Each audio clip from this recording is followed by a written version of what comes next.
আজ আমাদের ন্যাড়া পোড়া, কাল আমাদের দোল। পূর্ণিমাতে চাঁদ উঠেছে, বলো হরি বল। বাংলার প্রায় প্রত্যেকটা গ্রামেতেই দোল পূর্ণিমার আগের দিন ন্যাড়া পোড়া বা চাঁচর হিসাবে পালন করা হয়।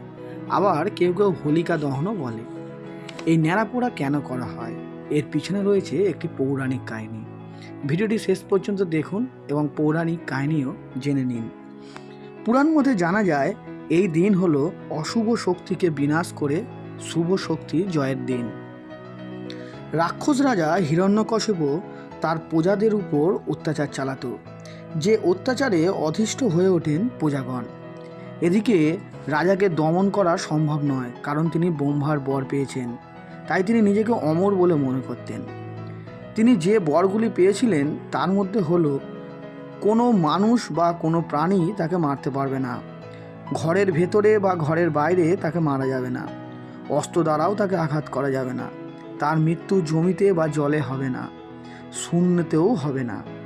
আবার হিরণ্যকশিপুরের সন্তান ছিলেন ভক্ত প্রহ্লাদ, বিষ্ণুর উপাসক। তাই প্রহ্লাদকে মারার জন্য রাজা অধিষ্ঠ হয়ে ওঠেন।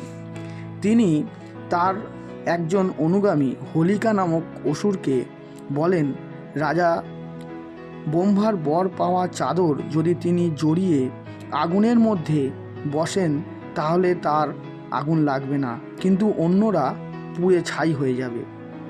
এই বরকেই কাজে লাগান হিরণ্যকশিপু। কিন্তু ঘটনার পটভূমি বদলে যায়। বিষ্ণু তার ভক্তকে প্রাণে বাঁচাতে জোরে হাওয়া বইয়ে দেয়। ওই চাদর গিয়ে পড়ে ভক্ত প্রহ্লাদের উপর। চাদরে প্রহ্লাদ পুরো চাপা হয়ে যায়। তার ফলে প্রহ্লাদের কিছু হয় না, কিন্তু হোলিকা নামক অসুর পুড়ে ছাই হয়ে যায়। তাই সেই থেকেই হোলিকা দহন বলা হয়। হোলিকা নামক অসুরের দমন হয়ে ভক্ত প্রহ্লাদের জয় হয়।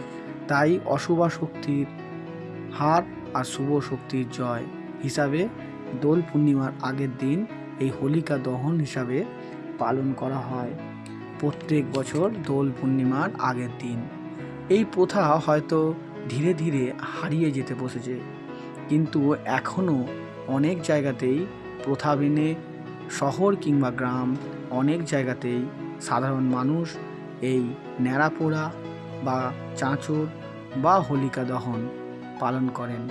আর পরের দিন রাধা গোবিন্দের পুজো দিয়ে আবির বা রং দিয়ে রাঙিয়ে দেন। প্রথমে ঠাকুরের চরণে আবির বা রং, তারপর গুরুজনদের চরণে আবির বা রং দিয়ে দোল পূর্ণিমা পালন করেন। সকলে ভালো থাকবেন।